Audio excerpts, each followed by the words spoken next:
Subscribe कीजिए हमारे channel को और बेल आइकॉन को दबाइए हमारी लेटेस्ट वीडियो सबसे पहले देखने के लिए।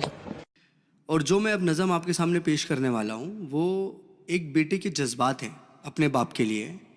और मैं आपसे दरख्वास्त करता हूँ कि आप मेरे लफ्ज़ों पे जाएं, ना कि मेरे अंदाज़े बयां पे। मेरे जज्बातों को समझने की कोशिश करें। और इसमें कुछ वर्ड्स हैं जिनका मैं आपको पहले मतलब बता देना चाहता हूँ। जैसे कि एक वर्ड है फजर। फजर मतलब वो वक्त जब सूरज उगने वाला है। एक वर्ड है बेलोस। बेलोस मतलब अनकंडीशनल। सो जब ये मतलब I will recite this poem तो you will get to know about this words. और पोएम जो है, जो नज़म है मेरी, वो इस तरह शुरू होती है कि नन्ही सी आंखें और मुड़ी हुई उंगलियां थी। ये बात तब की है जब दुनिया मेरे लिए सोई हुई थी। नन्ही सी आंखें और मुड़ी हुई उंगलियां थी। ये बात तब की है जब दुनिया मेरे लिए सोई हुई थी। नंगे से शरीर पे नया कपड़ा पहनाता था। ईद वीद की समझ ना थी पर फिर भी मेरे साथ मनाता था।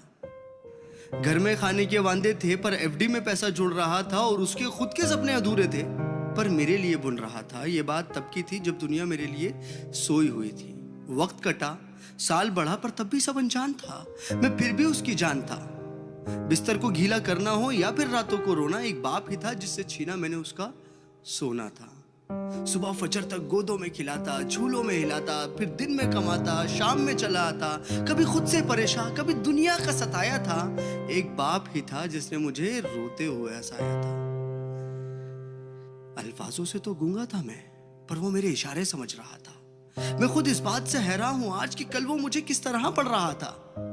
अब्बा तो छोड़ो यार, अभी आ भी निकला ना था, पर वो मेरी हर फरमाइशों को पूरा कर रहा था। और मैं भी उसके लाड प्यार में अब ढलने लगा था। घर से वो निकल ना जाए अब उसके कदमों पे नजरें रखने लगा था। और मुद्दे तो हजार थे बाजार में उसके पास, पर कब ढल जाएगा सूरज उसको इसका इंतजार था। और मैं भी दरवाजे की चौखट को ताकता रहता था।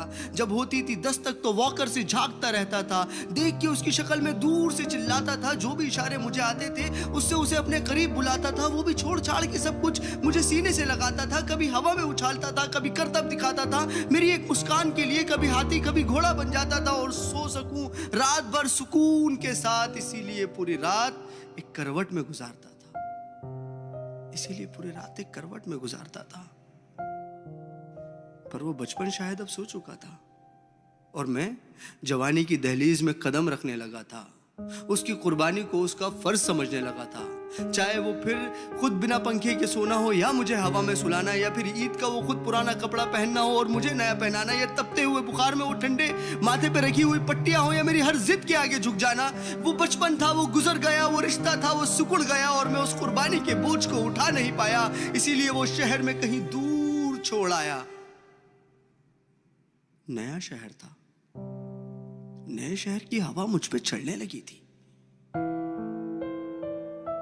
अपने बाप की हर नसीहत मुझे एक बचपना लगने लगी थी।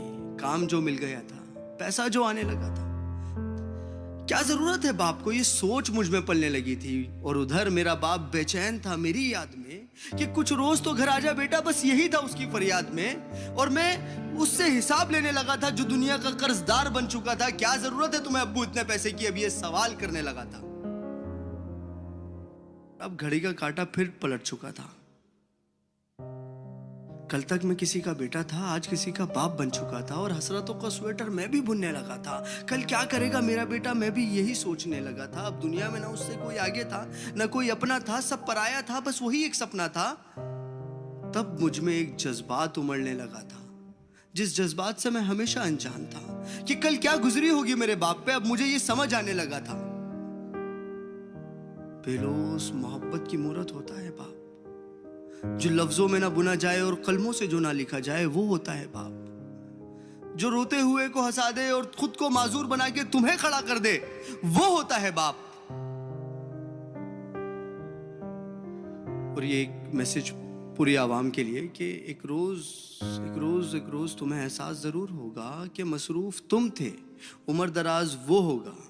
एक रोज तुम्हें एहसास जरूर होगा कि मसरूफ तुम थे, उम्र दराज वो होगा। जिसकी उंगली का सहारा पकड़ के चला करते थे, आज वही छड़ी का तलबगार होगा। और जिसके सदके में जी रहे हो आज, कल वो ना रहे तो क्या होगा। पर अभी वक्त बचा है कुछ खास तुम्हारे पास, तब तक जब तक बाप का साया तुम्हारे साथ होगा और जन्नत के तलबगार हो तो सीने से लगा लेना, क्योंकि वही कल जन्नत का सरदार होगा। सब गिले शिकवे मिटा के चिपक जाना उसको, क्योंकि आज तो बाप है पर वो कल तुम्हारे साथ ना होगा, वो कल तुम्हारे साथ ना होगा। और मैं इस नज़म का कोई नाम रख नहीं पाया क्योंकि मैं बाप को एक लफ्ज में बता नहीं पाया। Thank you.